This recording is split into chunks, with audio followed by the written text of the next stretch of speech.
असंयम साधक को नष्ट कर देता है। संयम से रहो। आपसे कई बार प्रार्थना की सत्संग में कि यदि आप 2 चपाती पाते हैं तो उसी के अनुसार कितना भी अच्छा भोजन उतने लीजिएगा। आपका भोजन का संयम होना चाहिए, आपके शयन का संयम होना चाहिए, आपके दिनचर्या का पूरा नियमावली होना चाहिए। संयम नियम साधना में चाहे गृहस्थ हो चाहे विरक्त हो, बहुत बड़ा इनका योग है। असंयम नहीं है। कभी मन आया तो 7 बजे जग गए, कभी मन आया 5 बजे जग गए, कभी मन आया 1 बजे जग गए, ऐसा नहीं होना चाहिए। असहिष्णुता, सहनशीलता ना होना साधक के प्रेम प्राप्ति में बाधक लक्षण है। हर बात को सहन कर जाओ। सहनशीलता सहत सहत बाढ़े भगति गृह तन गुरु हित गात। अपवित्रता, कई बार इस पर चर्चा हुई है।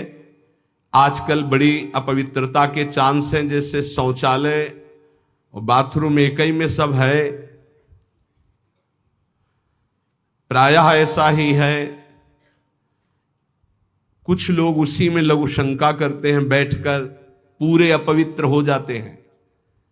अगर शौच वाला वो स्पर्श हो जाए तो जितना स्पर्श हो जाए वो कपड़े सब धोने चाहिए। कुछ लोग तो बैठ के ही लघु शंका उसमें करते हैं, बनने को बोले हाथ धो लिए बस हो गए, पूरे अपवित्र हैं। वैष्णव पद्धति उसे स्वीकार नहीं करती। कैसे महापुरुषों का दिन। कल दर्शन किए, जब प्रसाद पा रहे थे वो वृद्ध वैष्णव, तो ऊपर के वस्त्र हटाकर नीचे की धोती, कितना पवित्र पवित्रता। ये मुख में कुछ खाए जूठे चल रहे हो, कैसे तुम्हारा मंत्र सिद्ध होगा। खड़े खड़े लघु शंका कर ली, छिट्टी पैरों में पड़ रही, कैसे मंत्र सिद्ध होगा। बहुत सावधानी की जरूरत है। उपासक चाहे गृहस्थ हो या विरक्त हो, हर समय पवित्र रहता है। अपवित्रता ये सिद्ध नहीं होने देती, साधन को सिद्ध नहीं होने देती, ध्यान रखना। कुछ भी खाने की वृत्ति ऐसी ना रखो जो प्रियालाल को भोग नहीं लगाया आप पा रहे हैं। बाजार में खाने वाला तो साधक हो ही नहीं सकता। हम ये कह रहे हैं कि यदि आप बहुत ही गृहस्थ में हो और आपका मन कर रहा है कि भाई आज हम नमुक चीज पाए, तो आप पहले ये जांच करो कि जहां से ले रहे हो पवित्रता का विधान वहां है कि नहीं है। नहीं तो बहुत अपवित्र रहता है, आप ये अच्छे से समझ लीजिए। अब वो पदार्थ फिर लेके श्री जी को भोग लगाओ जो पवित्र हो, फिर पा लो तो चलो ठीक है। वही बाजार में खड़े खड़े खाना पीना ये साधक या वैष्णव का लक्षण नहीं है। ये भारी अपवित्रता है जो तुम्हारे भजन में बाधा पहुंचा देगी। मान लीजिए, हाथ जोड़ के कहते हैं, क्योंकि प्राय अब इस पर छूट है। पवित्रता पवित्रता बहुत सावधानी से।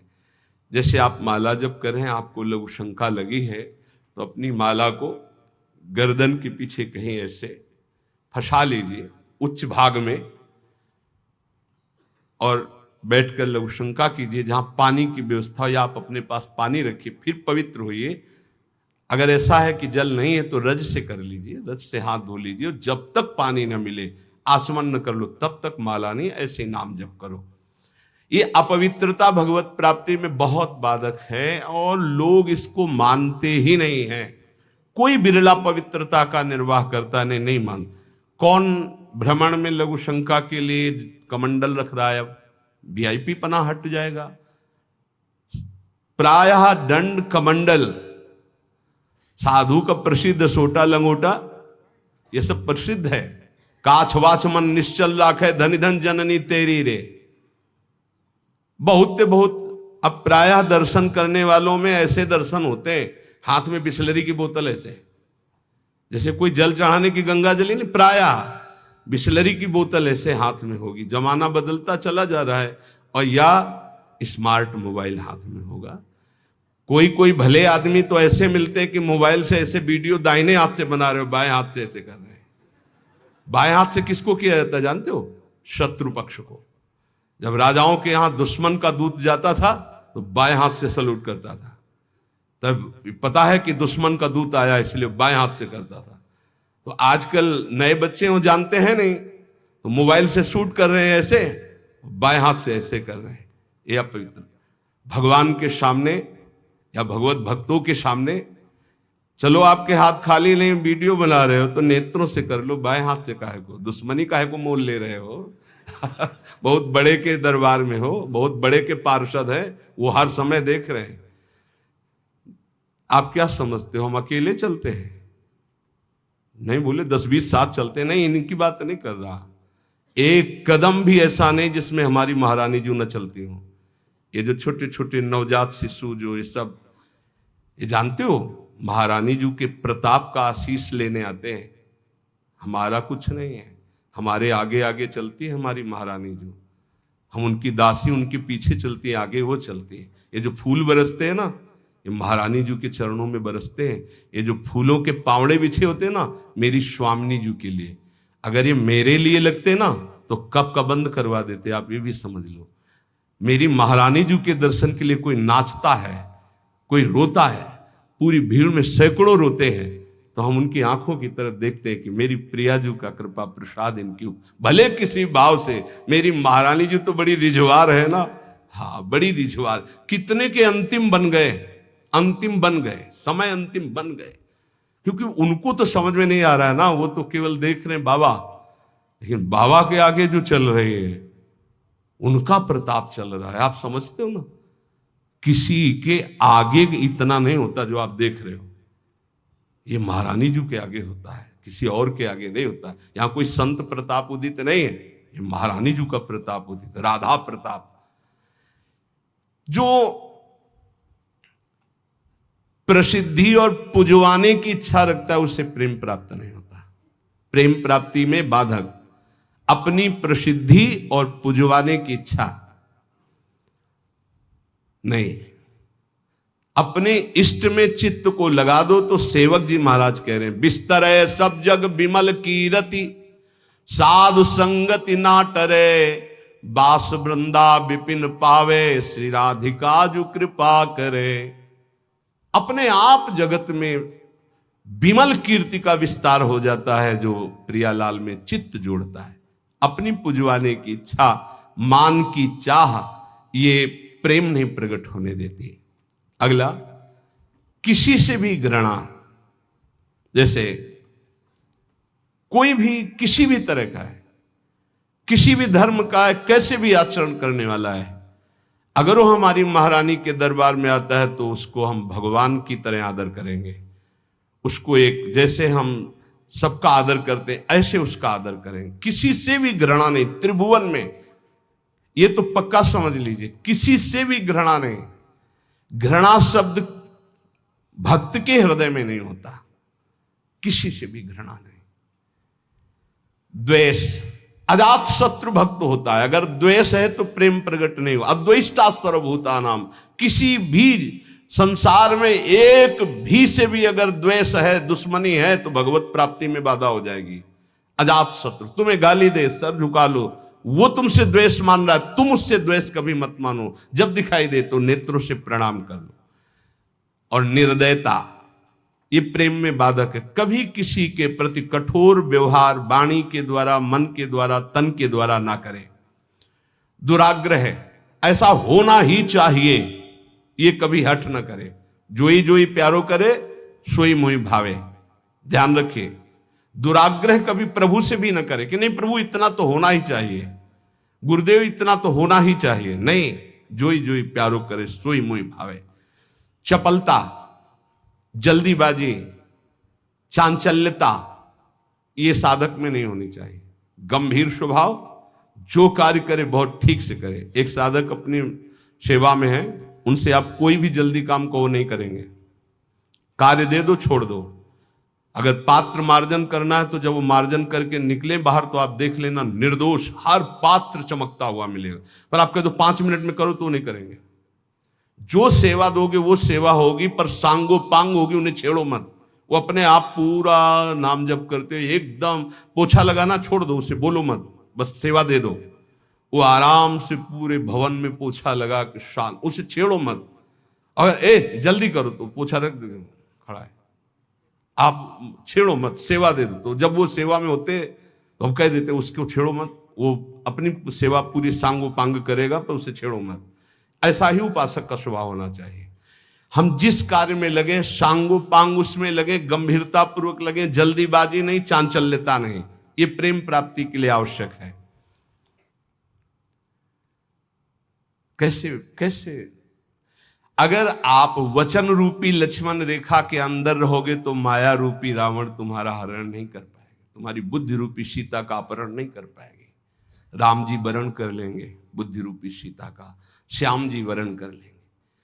भीष्म पितामह अंतिम समय कहते हैं, हे श्री कृष्ण मेरी कुंवारी बुद्धि को स्वीकार करो, आज तक इस बुद्धि को कभी किसी ने स्पर्श नहीं किया, ये बुद्धि कुंवारी है, वरण कर लो इसको। लेकिन हमारी बुद्धि का तो अपहरण हो गया है, विषयों ने अपहरण कर लिया है। क्यों? क्योंकि हम गुरुदेव के वाक्य रूपी लक्ष्मण रेखा के अंतर्गत नहीं रहे, हम रेखा क्रॉस कर गए, अश्रद्धा कर ली, उनकी आज्ञा नहीं मानी, अवहेलना कर दी, कुतर्क। नहीं, ऐसा कैसे हो सकता है? बहुत विचित्र गुरुजनों की वाणी में सामर्थ्य होती है। कभी गुरु की वाणी पर अविश्वास करके कुतर्क नहीं करना चाहिए। अधैर्य, अगर उपासक में धैर्य नहीं है तो प्रेम प्रकाशित होने में बाधा पड़ जाएगी। बड़ी समस्या आ गई है, बड़ी नहीं, धैर्य पूर्वक टिके रहो। अच्छा, ये कभी हमारे हृदय में गुरु प्रताप से नहीं आया कि किसी का आश्रय ले ले, या कहीं चले जाए, या कहीं पूर्व जीवन में कोई फोन कर दे, या किसी को इशारा कर दे, बस ये था कि अब मरना है और धाम में भगवत चिंतन करते हुए मरना है। धैर्य से कभी विचलित ना हो। अगला है अनिश्चय। ये बहुत साधकों में पाया जाता है। एक दिन गुरुदेव भगवान ने कहा, जब साधक घर से निकलता है तो उसका वैराग्य अग्नि के समान होता है, उसे ज्वाला की तरह रोज बढ़ना चाहिए। उसका वैराग्य शीतल क्यों हो जाता है, ठंडा क्यों हो जाता है? उसका वैराग्य तो प्रतिदिन और तेजस्वी होना चाहिए। उसका कारण है अनिश्चय। सुख सुविधाएं भोग मिले और जीवन बढ़िया कट रहा है। हे, जीवन काटने के लिए नहीं, जीवन मिटाने के लिए हम आए हैं, अस्तित्व मिटाने के लिए आए हैं। हमारा निश्चय है कि प्रिया प्रीतम की प्राप्ति के लिए हर भोग को छोड़ना है और प्रभु को प्राप्त करना है। वैरागी वही है जो समस्त भोगों के बीच में रहता हुआ भी भोग स्वीकार नहीं करता, केवल अपनी दिनचर्या और भगवत प्राप्ति के हेतु जीने के लिए केवल उसको धारण करता है। ऐसे बहुत से संत अपने। अभी एक उपासक बच्चा है, पूछा, है तुम्हारी बनियान में रंग लगा है, रंग वाली बनियान क्यों पहने, दूसरी पहन लो ना। जैसे आपकी आज्ञा पर काम चल रहा है ना अभी शरीर के, नहीं बदल, वैसे जैसी आपकी आज्ञा पर काम चल रहा है ना, हाँ ठीक है जाओ। अच्छा लगा कि धैर्य से वैराग्य की पुष्टता, काम चल रहा है ना, अच्छा है। अनिश्चय हमारे हृदय में जब होता है तो हमें भोग गिरा देते हैं। हमारा निश्चय क्या था?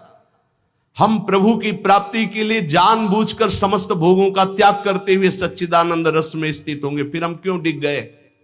इसका मतलब हमारे निश्चय में कमी थी। अनिश्चय, हमारा निश्चय था कि हम अपमान को सहेंगे, हम निंदा को सहेंगे, हम तिरस्कार को सहेंगे, हर कष्ट सहेंगे, पर हे नाथ आपको प्राप्त करेंगे, आपका भजन करेंगे। कहां गया वो निश्चय? थोड़ी सी कोई अपमान की वृत्ति आई, हम गुस्सा हो गए, थोड़ा सा तिरस्कार हुआ, हम परमार्थ छोड़ दिया, थोड़ा सा कोई भोग आया, हम भजन छोड़ दिया, भोग में राजी हो गए। कहां गया हमारा निश्चय? इसका मतलब अनिश्चय है हमारे हृदय में, लक्ष्य का निश्चय नहीं है। संशय, पता नहीं भगवान में सुख है कि भोगों में सुख है, पता नहीं इस मार्ग से भगवान मिलेंगे कि नहीं मिलेंगे, पता नहीं जिनके सहारे भगवान की प्राप्ति कराएंगे कि नहीं कराएंगे। कई तरह संशयात्मा विनश्यति, वो भ्रष्ट हो जाएगा, गिर जाएगा। असंयम, ये बहुत खास बात है। पर निंदा सुनना, पर निंदा करना, पर चर्चा करना, ये प्रेम में बहुत बाधक है, कई बार चर्चा हो चुकी। और बाहरी वेशभूषा बनावटी नहीं होना चाहिए, इसकी भी चर्चा हुई है कि बढ़िया क्रीचदार कपड़े, कोई बड़े उपाधि युक्त महात्माओं की बात अलग हो, तो गुरुजन है, आचार्य है, लेकिन साधक के लिए बात कह रहे हैं वेशभूषा बहुत शांत रखनी चाहिए। जो गुरु प्रदत्त वेशभूषा है, और जब तक वस्त्र शरीर धारण करने योग्य की रक्षा कर रहा तब तक बदलना नहीं चाहिए। बहुत परमाणु होते हैं वस्त्रों में, जैसे ऊपरी अचला है, ये तो वर्षों चलेगा, बदलने की जरूरत नहीं। जैसे आपको मिल रहा है तो आप रोक सकते हो, उड़ाया जा रहा है आप औरों को उड़ा दीजिए, मेरे पास है, बहुत कृपा। ये जरूरी नहीं कि सबको उड़ाया जा रहा है तो हम ले रहे हैं। जैसे भेंट है, वस्त्र है, अगर वो सम्मान के लिए आपको दिया जा रहा है, आपको आवश्यक नहीं है, तो आप हाथ जोड़ सकते हो, प्रसाद दे दीजिए, ये नहीं।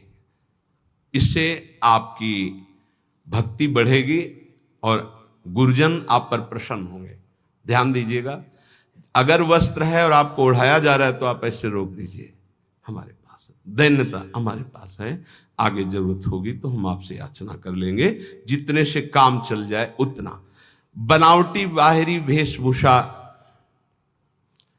और शास्त्रार्थ ये प्रेम में बाधक है। वो तो कोई विद्वान करता है, अपने लोग तो है ही नहीं, शास्त्रार्थ करने लायक क्या है। तो शास्त्रार्थ तो विद्वानों का विषय है, पर किसी भी विषय में तर्क वितर्क नहीं करना चाहिए, मौन का आश्रय लेके हट जाना चाहिए। अगला, शरीर के आराम की चाह। यहां जो लिखा है वो ध्यान, शरीर आराम तलब, ये जीवन में नहीं लेना चाहिए। कुशासन में लेटते थे पूरे वृंदावन में, कुशासन कभी नहीं। ये जो पूर्व में जानते हैं, बिजली कटी हुई जीवन था, बिजली नहीं, सीधे प्रकृति का वार्ष हो और हरिशरणम हरिशरणम। और मनोरंजन बोले 4-5 घंटे तो सत्संग और वाणी पाठ हो गया है। अब वो वाला मोबाइल टच वाला कौन सा कहते हैं, स्मार्टफोन, अब उसमें अब हमको तो सब बातें आती नहीं, सीरियल कहते हैं कि क्या कहते हैं, वो जो देखते हैं,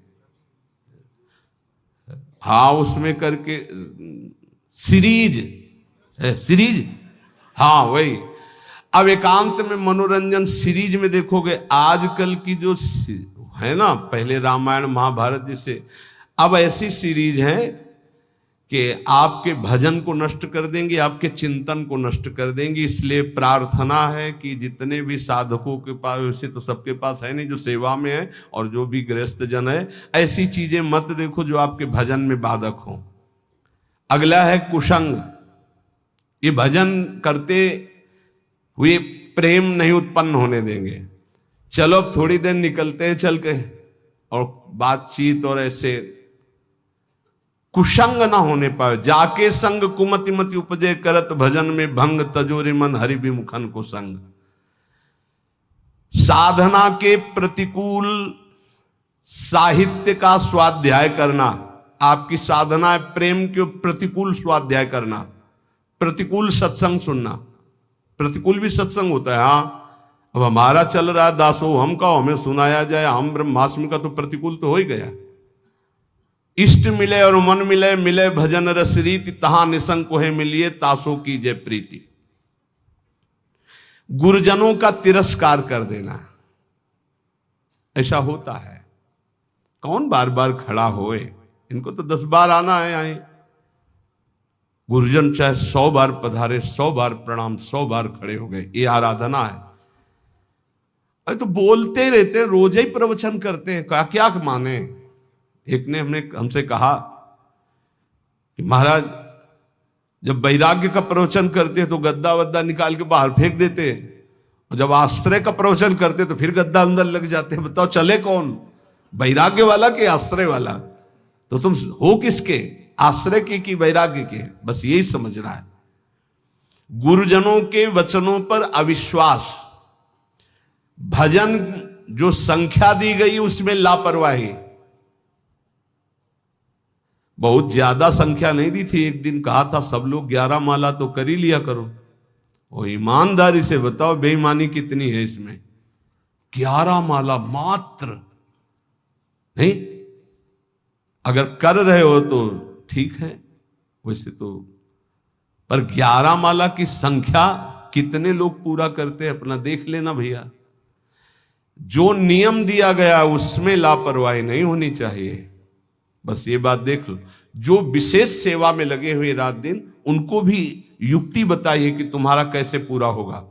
लेकिन जिनको समय है उनको 11 माला संख्या तो करनी ही चाहिए, निज मंत्र की, शरणागत मंत्र की। और लक्ष्य के प्रति लोभ ना बढ़ा करके धन के प्रति लोभ आ जाना भगवत प्राप्ति, प्रेम प्राप्ति में बड़ा बाधक है।